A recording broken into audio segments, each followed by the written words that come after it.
माँ तू सबसे प्यारी है, माँ तू जग में न्यारी है। माँ तू सबसे प्यारी है, माँ तू जग में न्यारी है। अपने आंचल में रखना, अपने आंचल में रखना। हमें वरदानों से भरना। माँ तू सबसे प्यारी है, माँ तू जग में न्यारी है। माँ तू सबसे प्यारी है, माँ तू जग में न्यारी है। Mr. Rajan Samuel, a great missionary in Hindi heartland, first class with distinction.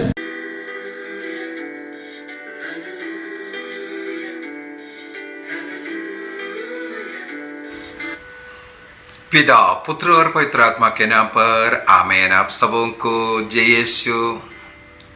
आज कैथोलिक चर्च एक महान संत का पर्व मनाते हैं, संत आग्नस। संत आग्नस जिसे हम लोगों ने कल संत सेबास्टियन के विषय में पढ़ाई किया था।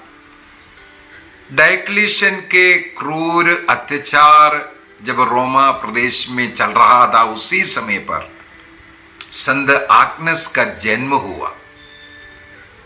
एडी 291 एडी 291 के में उनका जन्म हुआ करके कहा जाता है। हमारे चर्च के इतिहास के अंदर 12-13 वर्ष के बाद क्रिस्त विश्वास पर मजबूत रह करके उनके सामने ऑप्शन था अपना प्राण को बचाने के लिए, क्योंकि केवल 12-13 साल की एक छोटी सी लड़की अपने क्रिस्त विश्वास पर मजबूत रह करके क्रिस्त को अपना सर्वस्व मानकर अपना प्राण अर्पित करने वाली बेटी है संत आग्नस। रोम के एक कुलीन परिवार में, एक धनी परिवार में, क्रिस्तीय परिवार में उनका जन्म एडी 291 में 291 में हुई। बचपन से माता पिता, क्योंकि क्रिस्त विश्वास में और रोमा साम्राज्य के अंदर क्रिस्तीय उत्पीड़न चलने के समय, इसका मतलब गुप्त रीति से क्रिस्त के साथ जुड़े रहने वाले वो परिवार बचपन से अपने बेटी को क्रिस्त के विषय में, क्रिस्त के उस प्रेम के विषय में सिखाया। क्रिस्त के द्वारा हमें मुक्ति मिलेगा, ये विश्वास उस बेटी के हृदय में ऐसा बस गया। इसलिए क्रिस्त को, यीशु को अपना दुल्हा मान करके अपने जीवन को, अपने शरीर को, अपने कन्यत्व को पूर्ण रूप से प्रभु के लिए वो बचपन से समर्पित किया।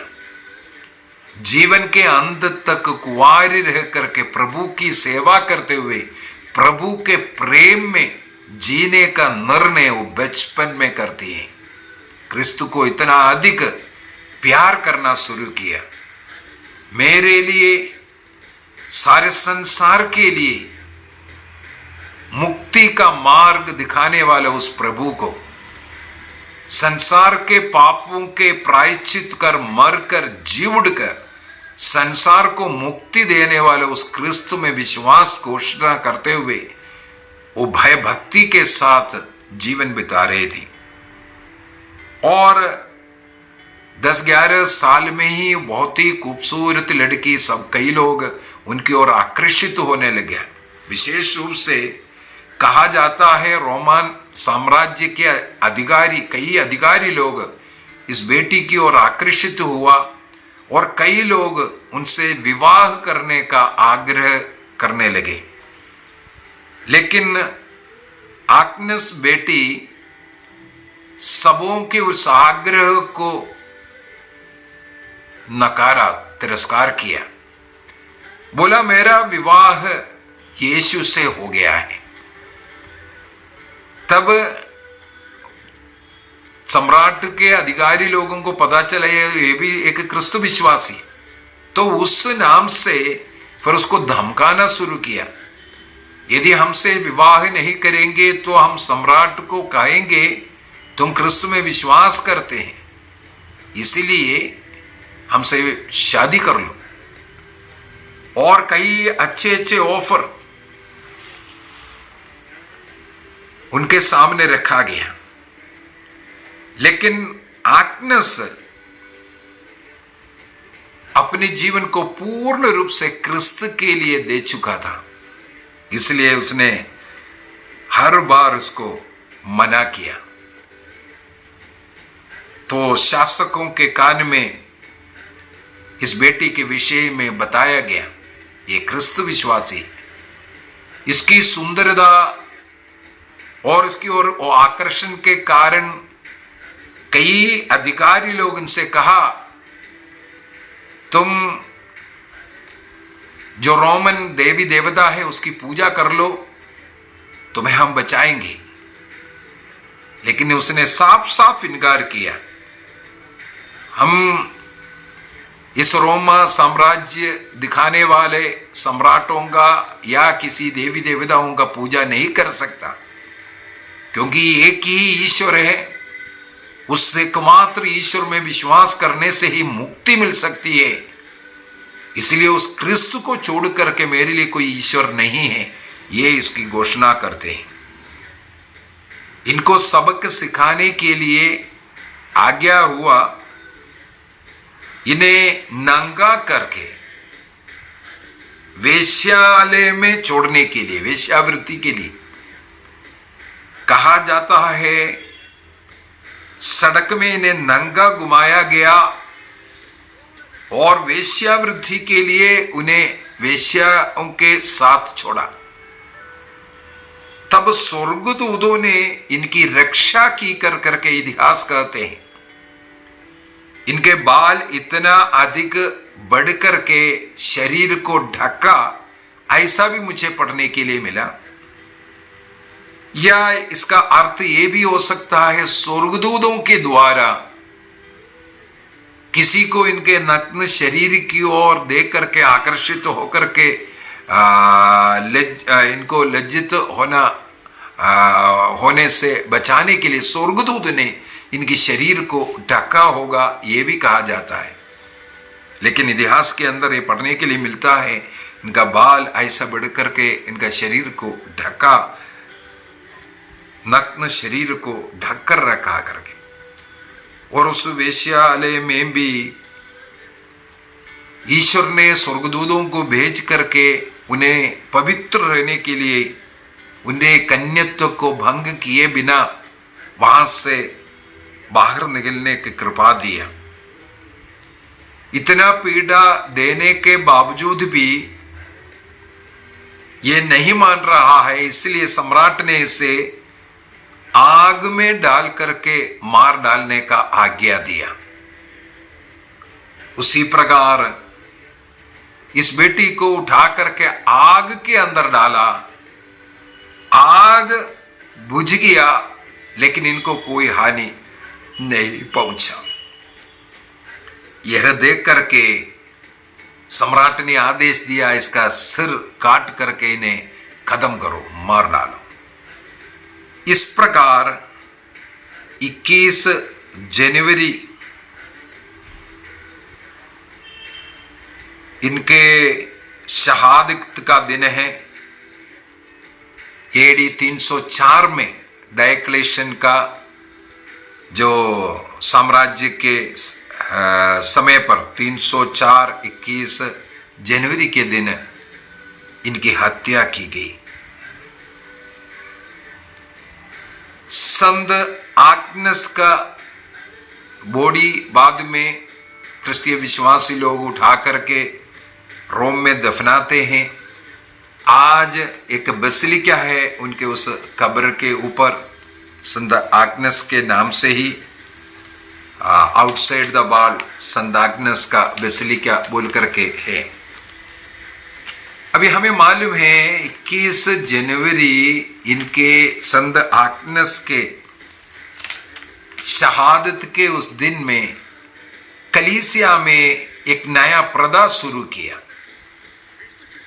कुछ ही समय के अंदर इन्हें संत घोषित किया गया और इनके इस पर्व के दिन 21 जनवरी के दिन में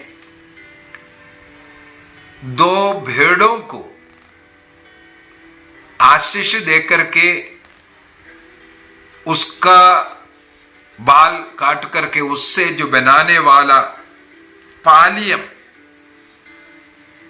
ये जो आर्च बिशप लोगों को सफेद पालियम हमें मालूम है, उसमें 6 क्रूस का काला क्रूस का चिन्ह रहता है, जो आर्च बिशप लोग जो पहनते हैं।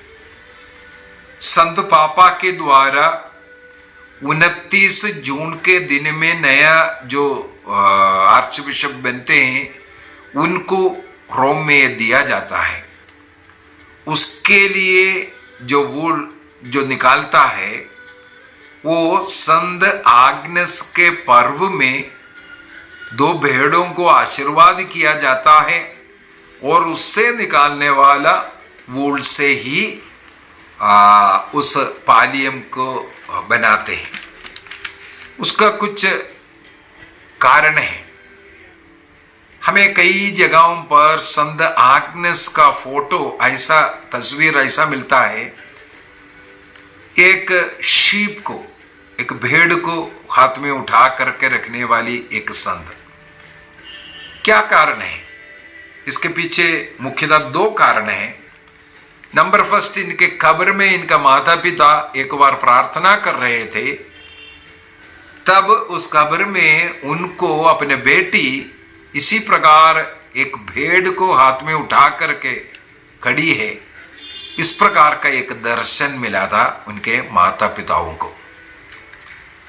दूसरा कारण, आग्नस इस शब्द जो लैटिन भाषा में उसका शब्द का अर्थ है भेड़, लाम्ब। आग्नूस लिखते हैं लैटिन भाषा में, उसका मतलब है शीप या भेड़। ग्रीक भाषा में आग्नस के लिए हाग्ने लिखते हैं HAGNE ग्रीक भाषा में। उसका अर्थ है पवित्र, पुअ। ये दोनों कार्य इस बेटी में पूर्ण है, इसलिए पवित्रता को दर्शाने के लिए और उनके शहादत को दर्शाने के लिए इस प्रकार का फोटोस बनाते हैं। और बाद में चल करके जिस प्रकार एक निर्दोष, एक निष्कलंक, ईश्वर के प्रेम में, प्रभु के प्रेम में अपना प्राण अर्पित करने वाली उस बेटी को दर्शाने के लिए और उसी पवित्रता भेड़ और जो आर्च बिशप के लिए उसका बाल से बना हुआ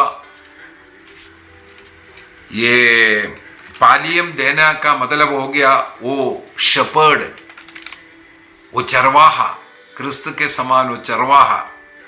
पवित्र बाइबल में भी यीशु क्रिस्त को देखो, ईश्वर का मेमना जो संसार का पाप हरता है, ये दर्शाने के लिए। और उसमें जो 3 सफेद रंग इसलिए पवित्रता को दर्शाते हैं और 6 क्रोस, काला क्रोस होता है, वो प्रभु ने जो क्रूस उठाया उसी प्रकार एक बिशप को किस प्रकार जो कष्ट पीड़ा उठाना है, अपने भेड़ों को चराने के लिए उन्हें किस प्रकार संकट का सामना करना है, और साथ ही साथ उस पालियम में ऐसा 3 पिंस कीलों का निशान उसको दर्शाया हुआ है। वो क्रिस्त के शरीर में ठोकने वाले, हाथों में और पैर में ठोकने वाला 3 कील का चिन्ह के रूप में उसको पहनाते हैं। और इस पालियम बनाने के लिए एक लंबा चौड़ा रीति है, ऐसा नहीं है। आजकल के ट्रेडिशन के अनुसार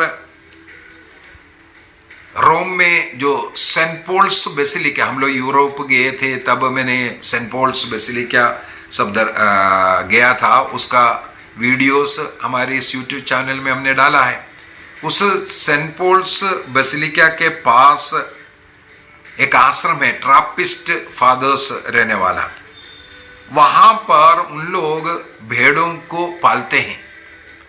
हर वर्ष उनमें से 1 साल से कम उम्र के 2 भेड़ों को 21 तारीख को, जनवरी 21 को इनका पर्व है, 20 तारीख को 2 सुंदर भेड़ों को इस कार्य के लिए वो अर्पित करते हैं।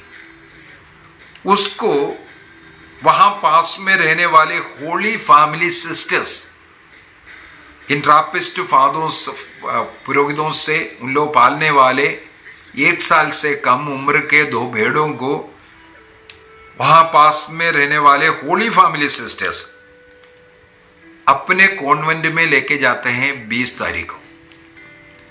उसको नहलाते हैं, उसको खाना वगैरह देते हैं और उसको सजाते हैं दोनों को। अगले दिन 21 तारीख को दोनों भेड़ों को 2 बास्केट्स में, उनमें से एक बास्केट लाल फूल, लाल रिबन वगैरह से डेकोरेट किया हुआ और इस भेड़ के सिर पर भी लाल रंग का क्राउन पहना करके उस एक बास्केट में एक भेड़ को रखते हैं। और दूसरा बास्केट दूसरा भेड़ के लिए सफेद रंग का फूलों से, रोज फ्लावर्स से, सफेद रंग का रिबन से सब डेकोरेट करते हैं और उस भेड़ को सफेद क्राउन पहनाया जाता है।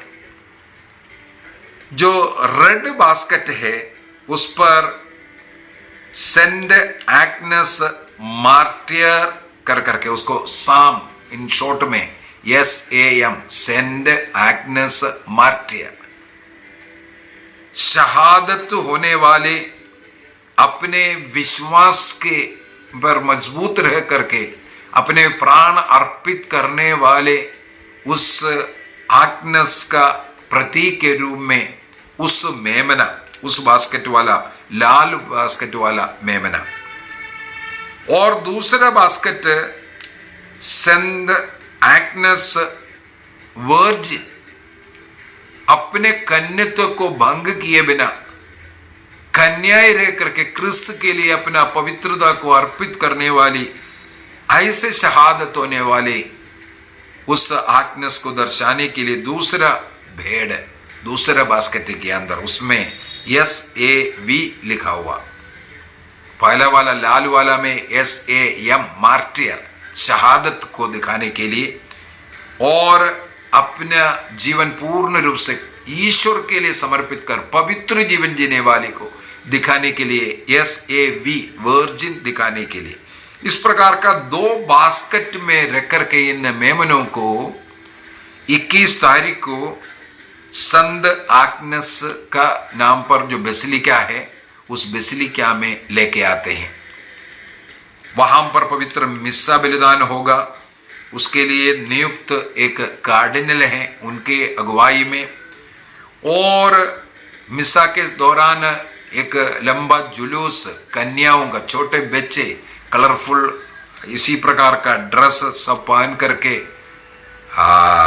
उस शहादत, उस कन्यात्व को दर्शाने के लिए, और इन दोनों बास्केट में रखे हुए मेमनों को लेके आते हैं।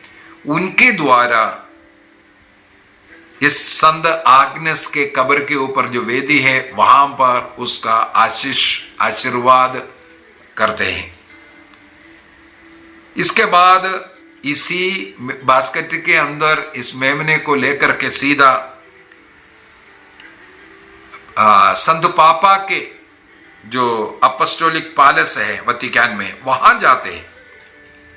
अपोस्टोलिक पैलेस में जो लोग वहां का म्यूजियम सब देखा है, वहां पर आपको लिखा हुआ मिलेगा पोप उर्बन 8 का चापल है उधर। उस चापल में इन दोनों मेमनों को लेकर के जाते हैं। वहां पर भी जुलूस सब है और संत पापा वहां उपस्थित रह करके प्रार्थना लीड करते हैं और इन दोनों मेमनों को वहां संत पापा के द्वारा पुनः आशीर्वाद देते हैं।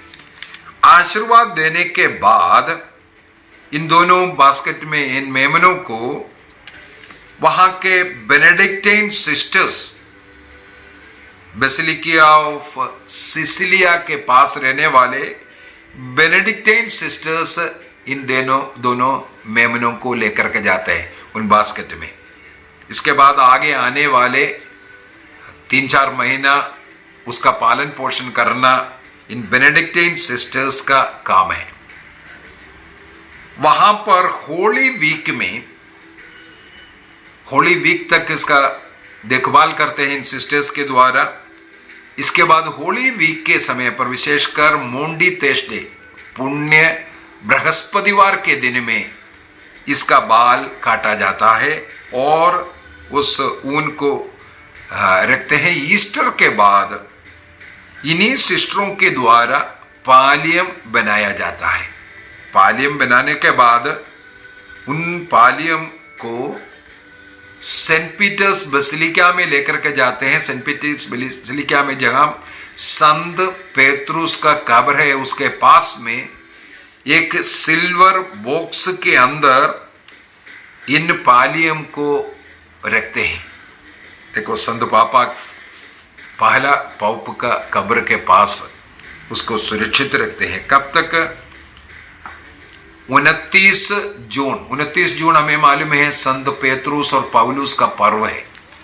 उस दिन के मिस्सा बलिदान के समय पर नए अभिषिक्त आर्च बिशपों को संत पापा के द्वारा ये पालियम पहनाया जाता है। इसका मतलब आर्च बिशपों को पहनाने वाला पालियम बनाने का जो तरीका संत आग्नेस का शहादत के दिन से शुरू होता है और उस दिन 2 भेड़ों को उनके नाम सर अर्पित कर रहा है, आशीर्वाद दिया जाता है।